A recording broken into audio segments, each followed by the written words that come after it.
Como é bom estarmos de volta ao nosso programa Nisto Cremos, as grandes verdades da Bíblia. Eu tenho certeza que todos nós estamos crescendo muito no conhecimento da Palavra de Deus. Hoje, o nosso estudo será o número 18, o dom da profecia.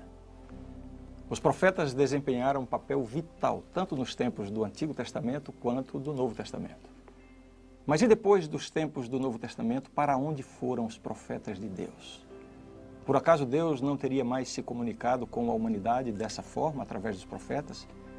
E o que dizer de tantos profetas falsos que fizeram profecias que nunca se cumpriram, ou eram pessoas que não pareciam ter um caráter, digamos, confiável? No tema de hoje, nós vamos estudar um pouco da história da profecia na Bíblia e ao longo da história do povo de Deus. E vamos tentar encontrar algumas respostas para essas e outras perguntas. Acompanhem com muita atenção a nossa explanação desse estudo.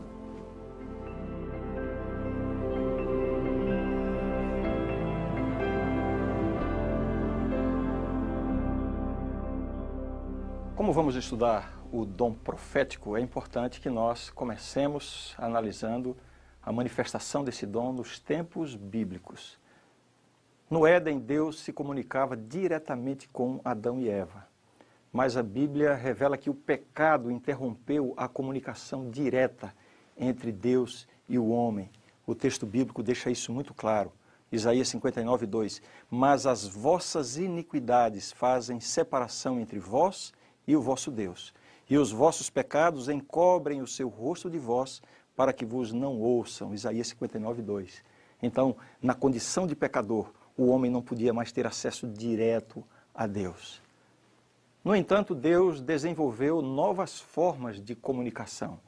Uma dessas formas é o uso de pessoas que falam em nome dele. Essas pessoas são chamadas na Bíblia de profetas. O profeta é alguém que recebe comunicações de Deus e transmite o propósito dessas comunicações ao povo. Os verdadeiros profetas não profetizavam por sua própria iniciativa. Esse é um elemento importante que nós vemos na Bíblia. Vejam o que diz esse texto, 2 Pedro 1, 21. Porque nunca, jamais, qualquer profecia foi dada por vontade humana. Entretanto, homens santos falaram da parte de Deus, movidos pelo Espírito Santo. Mas o que significa a palavra profeta?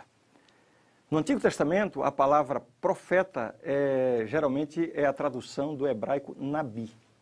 O seu significado é muito claro e exposto no livro do Êxodo, capítulo 7, versos 1 e 2. Vejamos lá. Então disse o Senhor a Moisés: vê que te constituí como Deus sobre Faraó, e Arão, teu irmão, será teu profeta, nabi. Tu falarás tudo o que eu te ordenar, e Arão, teu irmão, falará a Faraó. Você vê aqui que Deus faz de Moisés e Arão como que uma miniatura daquilo que Deus próprio faz com o seu povo, né? Usando alguém para ser o seu porta-voz. Assim, Moisés, tendo algo a dizer a Faraó, ele fazia isso através de Arão. Você se lembra que Moisés tinha um problema com a fala? Ele reclama disso quando ele é chamado por Deus. Por isso ele falava através de Arão. Deus, tendo um problema de comunicação com o ser humano por causa do pecado, ele fala através dos profetas. O termo profeta, portanto, designa um porta-voz apontado por Deus. O termo grego do Novo Testamento, equivalente ao hebraico nabi, é profetes, de onde deriva o nosso termo em português profeta. Existe ainda outra designação usada na Bíblia para se referir ao profeta. É a palavra vidente, tradução do hebraico roé. E isso está em vários textos da Bíblia. Vejamos isso aqui na tela. Palavra profetes, do grego, simbolizando profeta. Os termos profeta e vidente se acham intimamente relacionados. Veja só nessa passagem da Bíblia. Antigamente, em Israel, indo alguém consultar a Deus, dizia: vinde, vamos ter com o vidente, porque ao profeta de hoje, antigamente, se chamava vidente. Você percebe? Vidente, profeta. homens que tinham visões de Deus. Esses são termos usados para designar esse porta-voz de Deus. Deus prometeu que sempre estaria revelando ao povo as suas decisões. Por isso, ele fez uso dos profetas. E essa é uma garantia que Deus dá na sua palavra. Ele diz assim: certamente o Senhor não fará coisa alguma sem primeiro revelar o seu segredo aos seus servos, os profetas. Amós, capítulo 3, verso 7. Você pode conferir também uma confirmação em Hebreus, capítulo 1, verso 1. Quais são, então, as funções do dom profético no Novo Testamento? O Novo Testamento deu destaque ao dom profético. Essa é uma verdade, isso é algo visto nas páginas do Novo Testamento. Algumas vezes, nós temos no Novo Testamento listas de dons espirituais.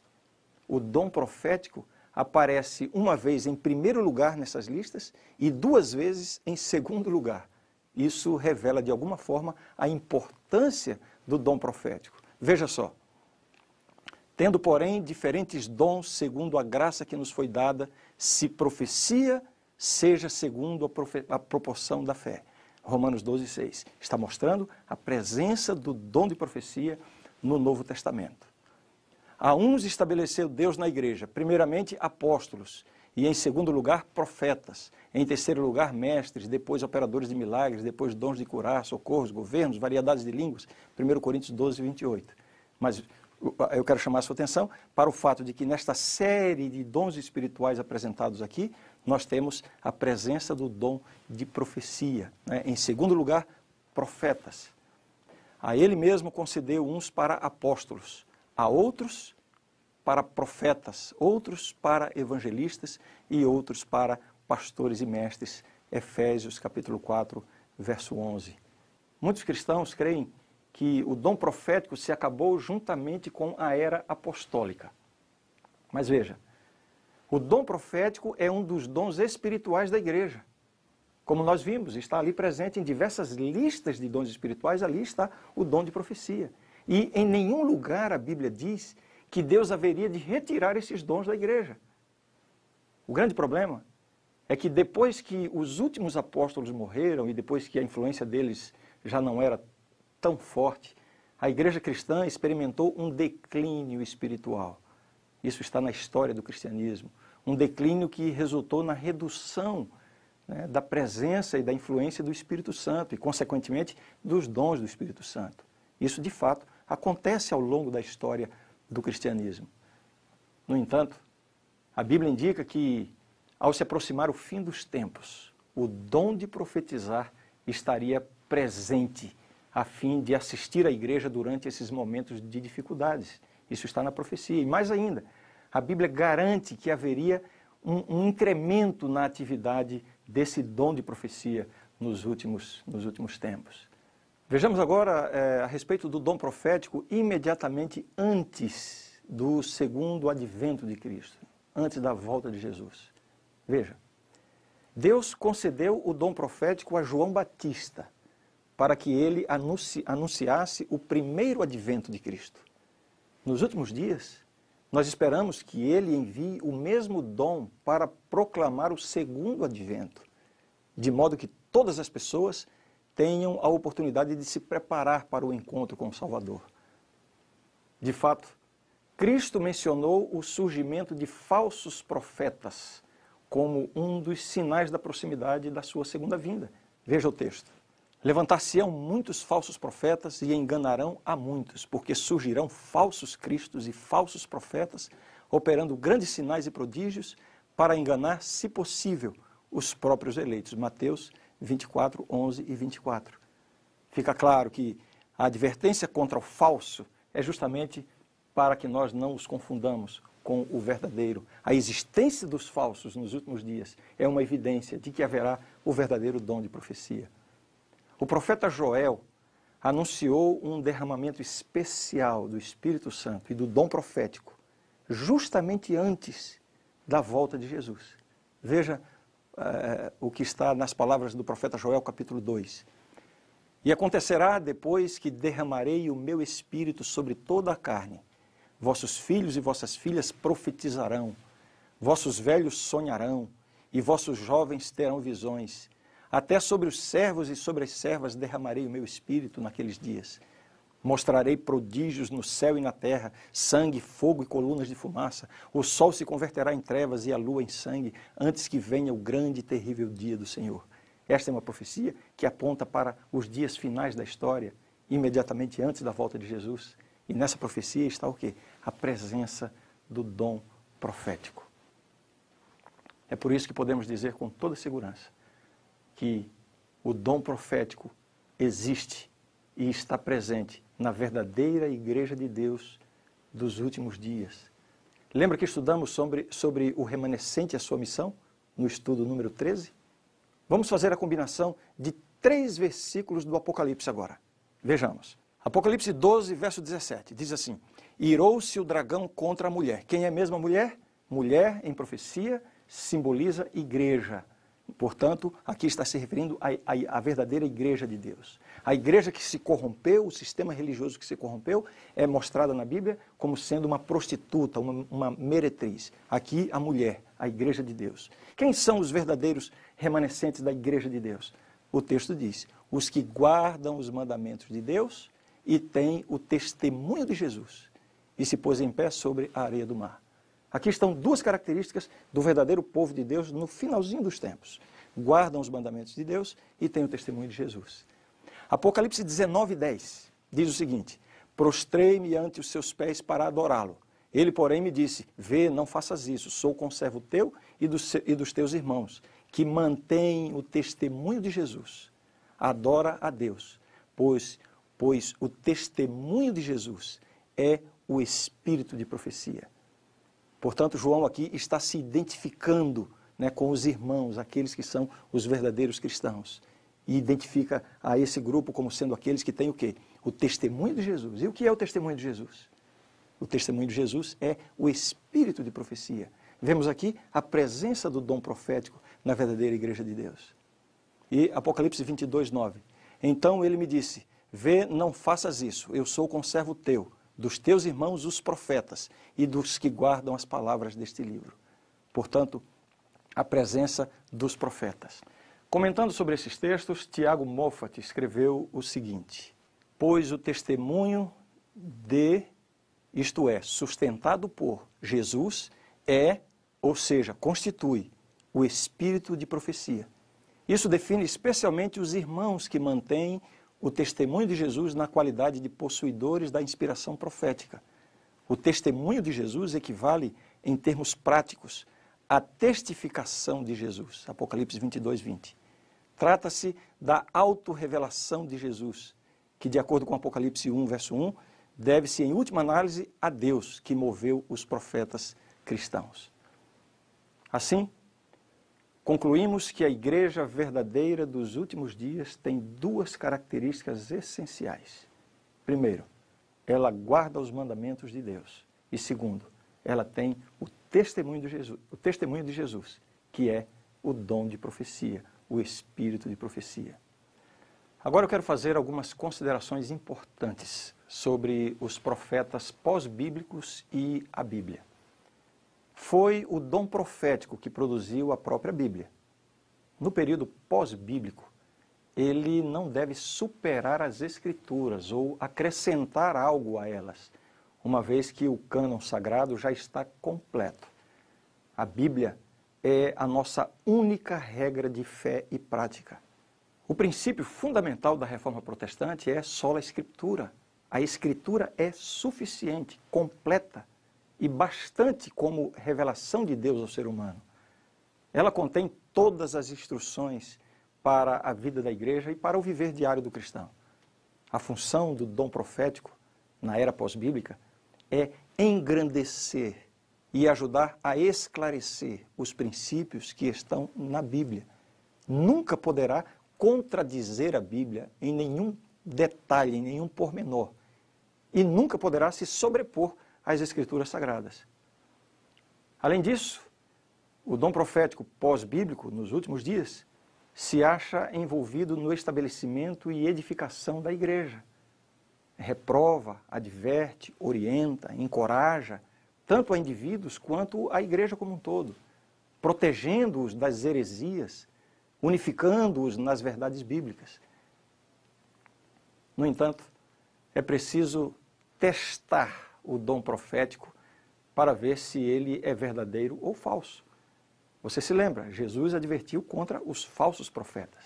Então, quando surge alguém com uma mensagem, afirmando que está recebendo essa mensagem de Deus, essa pessoa precisa ser testada, provada. Como se testa o dom profético em alguém? Quais são as provas para confirmar a veracidade ou não do dom de profecia numa pessoa? Em primeiro lugar, para a prova do dom profético, é necessário que tenha concordância com a Bíblia.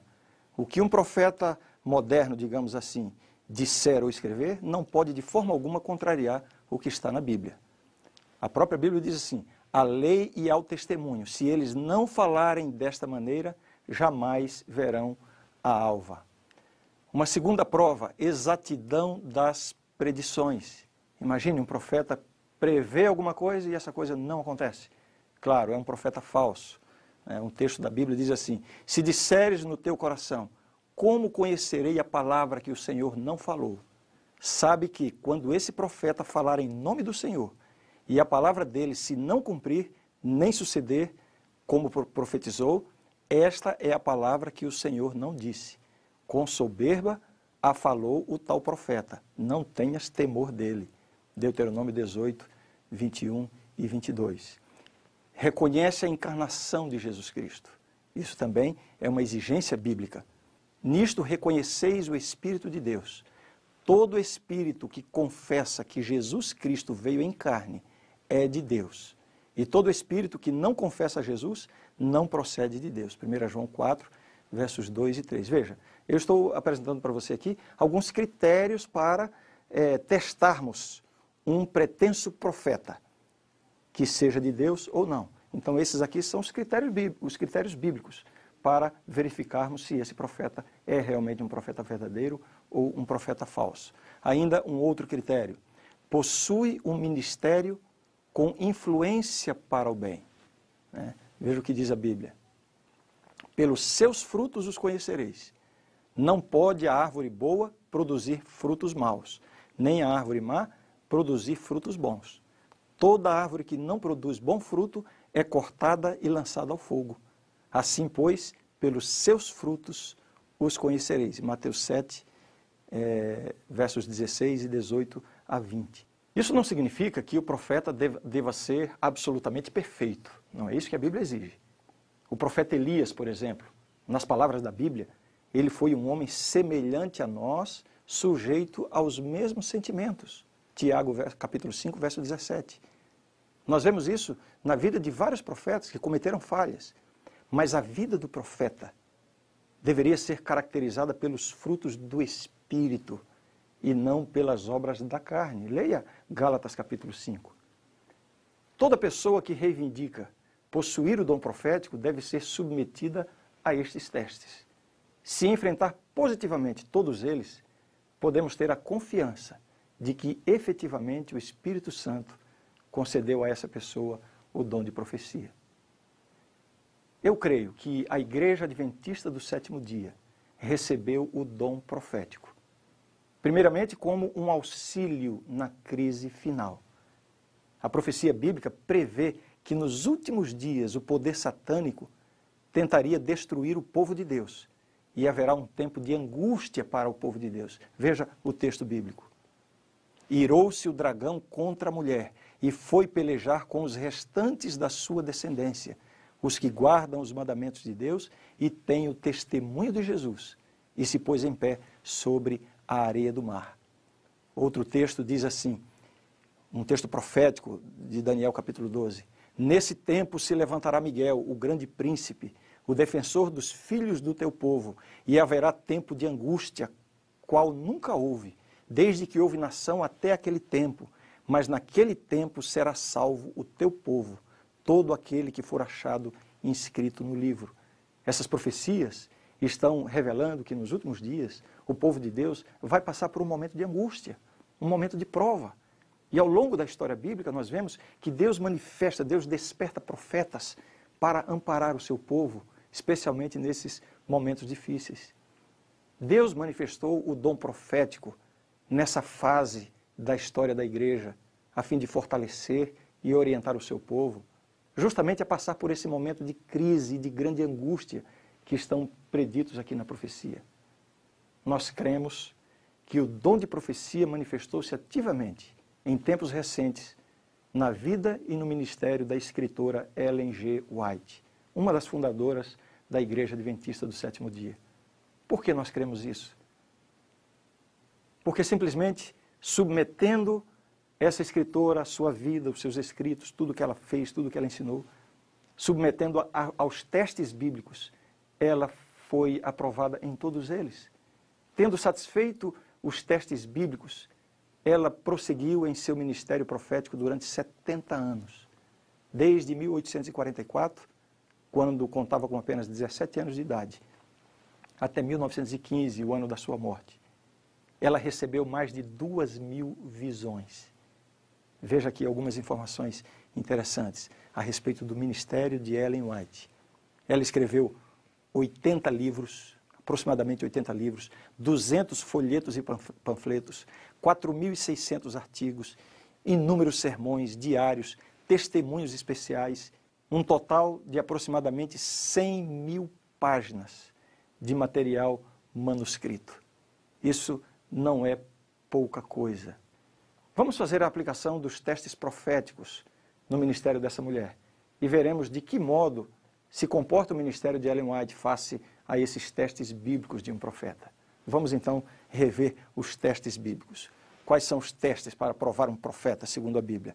Concordância com a Bíblia, exatidão das predições, reconhece a encarnação de Jesus, possui um ministério com influência para o bem. Aqui estão os testes para provar um profeta. Vejamos o primeiro teste, concordância com a Bíblia.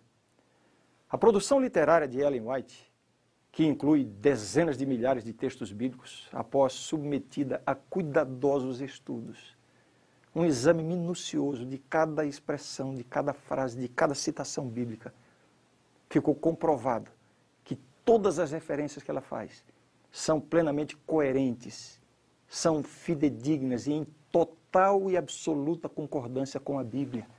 Portanto, ela passa no primeiro teste.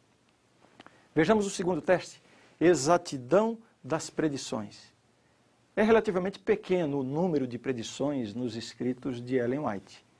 Algumas dessas predições estão hoje em processo de cumprimento, enquanto outras ainda aguardam ser cumpridas.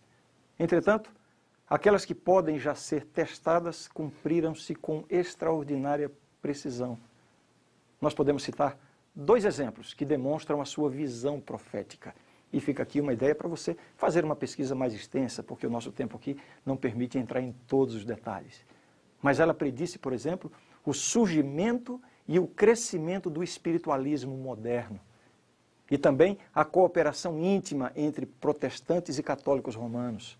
São predições que estão em pleno cumprimento. Vejamos como ela passa pelo terceiro teste, reconhece a encarnação de Jesus, exalta a pessoa de Jesus. O que Ellen White escreveu sobre Jesus é uma exposição equilibrada de suas características, das características de Jesus, do seu ministério, que coincide com os pontos de vista bíblicos. Ela, por exemplo, evita a ênfase exagerada quanto a uma ou outra natureza de Cristo. Sabemos que Jesus tinha natureza divina e natureza humana, já estudamos isso aqui. O ponto de vista dela é plenamente equilibrado, né, diante do que a Bíblia fala.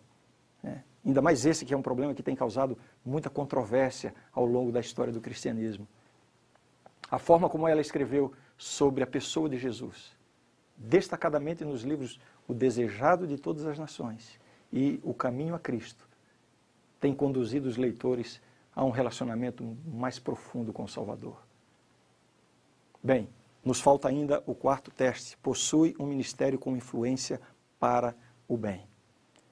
Decorrido mais de um século, desde que Ellen White recebeu o dom profético, a igreja e a vida daqueles que atenderam a seus conselhos revelam o impacto de sua vida e de suas mensagens.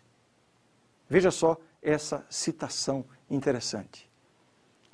Embora ela jamais tenha ocupado uma posição ou cargo oficial, nem recebido uma ordenação ministerial e tampouco salário da igreja, a não ser depois da morte do esposo, sua influência moldou a Igreja Adventista do Sétimo Dia mais do que qualquer outro fator, exceto a Santa Bíblia.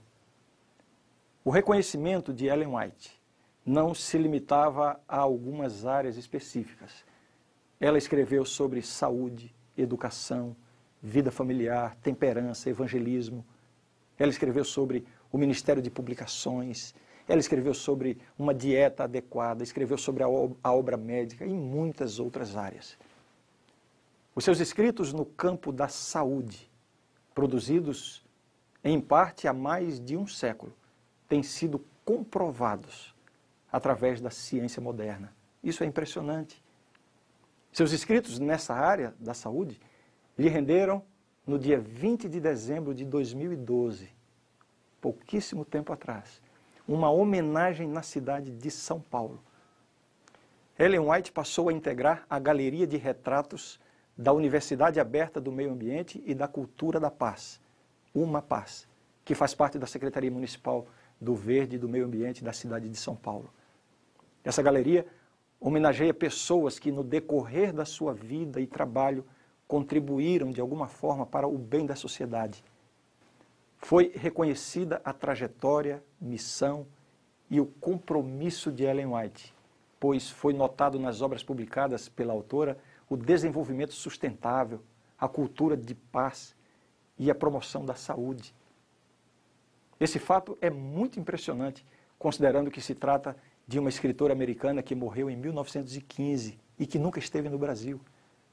O impacto de seus escritos sobre os indivíduos é profundo. Uma recente pesquisa nos Estados Unidos comparou as atitudes e comportamento de membros da Igreja Adventista do Sétimo Dia que leem regularmente os escritos de Ellen White com o daqueles que não o fazem. O estudo chegou à seguinte conclusão. Veja, os leitores possuem um relacionamento mais íntimo com Cristo, sentem-se mais bem preparados para testemunhar e efetivamente engajam-se mais em pregação e programas comunitários. São mais inclinados a estudar a Bíblia diariamente, a orar em favor das pessoas, a reunir-se em grupos de comunhão e a desenvolver o culto familiar diário. Veem sua igreja com olhos mais positivos e sentem responsabilidade por obter maior número de conversos. Você percebe isso aqui?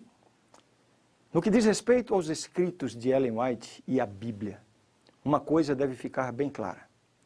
Eles não substituem a Bíblia e nem podem ser colocados no mesmo nível dela. As Escrituras Sagradas ocupam posição única.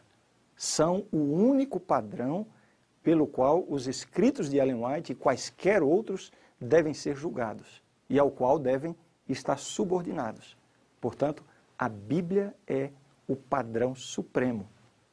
Os adventistas do sétimo dia apoiam plenamente o princípio da reforma, sola Scriptura, a Bíblia como seu próprio intérprete e a Bíblia sozinha como base de todas as doutrinas. Se você está acompanhando esta série, Nisto Cremos, as grandes verdades da Bíblia, se você está acompanhando desde o começo, você já percebeu que todos os ensinamentos e todas as afirmações nós temos feito baseando-nos unicamente na Bíblia. Os fundadores da Igreja Adventista desenvolveram as suas crenças fundamentais através do estudo da Bíblia. Não receberam tais doutrinas através das visões de Ellen White, ao contrário do que alguns pensam. O principal papel dela durante o desenvolvimento das doutrinas da Igreja foi orientar a compreensão da Bíblia e confirmar as conclusões às quais se chegava através do estudo da Bíblia. A própria Ellen White cria e ensinava que a Bíblia representa a norma final da Igreja. Veja o que ela escreveu em seu primeiro livro, publicado em 1851. Recomendo-vos, caro leitor, a palavra de Deus como regra de vossa fé e prática. Por essa palavra seremos julgados. Primeiros Escritos, página 78. Em 1909, durante a sua última palestra perante uma sessão da Associação Geral da Igreja Adventista do Sétimo Dia, ela abriu a sua Bíblia, ergueu-se diante da congregação e disse: irmãos e irmãs, recomendo-vos este livro. Em resposta aos crentes que consideravam os seus escritos como uma adição à Bíblia, ela escreveu o seguinte: tomei a preciosa Bíblia e circundei-a com os vários testemunhos para a igreja, concedidos ao povo de Deus. Se tivesses feito da palavra de Deus objeto de estudo regular, não teria havido necessidade dos testemunhos. Era essa a posição dela, né? Um guia para a Bíblia. Ela encarou o seu trabalho como a condução das pessoas de volta à Bíblia. Uma outra declaração dela: o Senhor concedeu uma luz menor para conduzir homens e mulheres à luz maior. Ela se refere aos seus escritos como uma luz menor que serve para ajudar as pessoas a serem conduzidas a uma luz maior. Eu sei que algumas pessoas, por causa de tantos enganos que existem no mundo religioso, nutrem preconceitos quando se fala em profetas modernos. Mas eu gostaria de lhe sugerir algo muito simples. Leia um livro de Ellen White antes de fazer qualquer julgamento. O próprio apóstolo Paulo aconselhou: não desprezeis as profecias, julgai todas as coisas, retende o que é bom. Eu vou sugerir alguns livros para você escolher pelo menos um deles. Aqui estão algumas sugestões. O Desejado de Todas as Nações é uma belíssima biografia de Jesus. O Grande Conflito, a história do grande conflito entre Cristo e Satanás, que nos mostra o contexto profético em que nós estamos vivendo hoje. Caminho a Cristo, um pequeno livro, mas que é de uma inspiração extraordinária. E eu recomendo também A Ciência do Bom Viver, é uma obra que trata de saúde muito, muito interessante. Então é isso. Estudamos hoje a respeito do dom de profecia, a importância do dom de profecia e a existência do dom de profecia em nossos dias, através da vida e do ministério de Ellen White. Fica aqui toda a motivação, todo o incentivo que você experimente o contato com esse dom maravilhoso que Deus deixou para a sua igreja.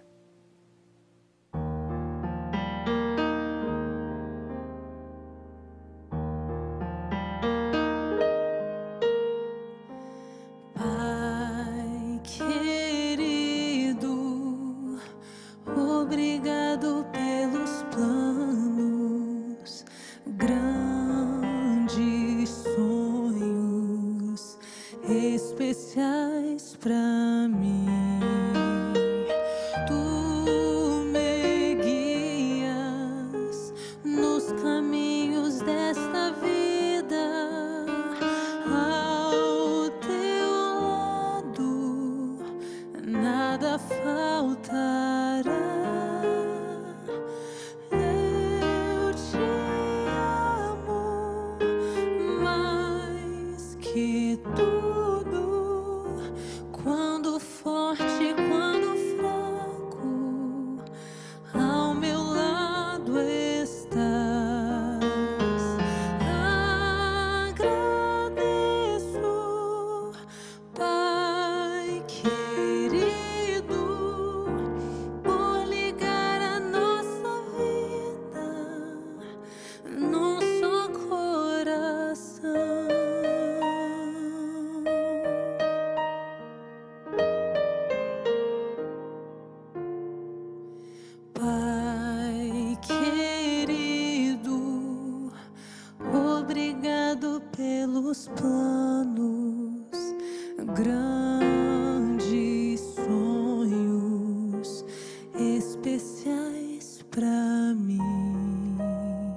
transformar a minha vida em uma canção.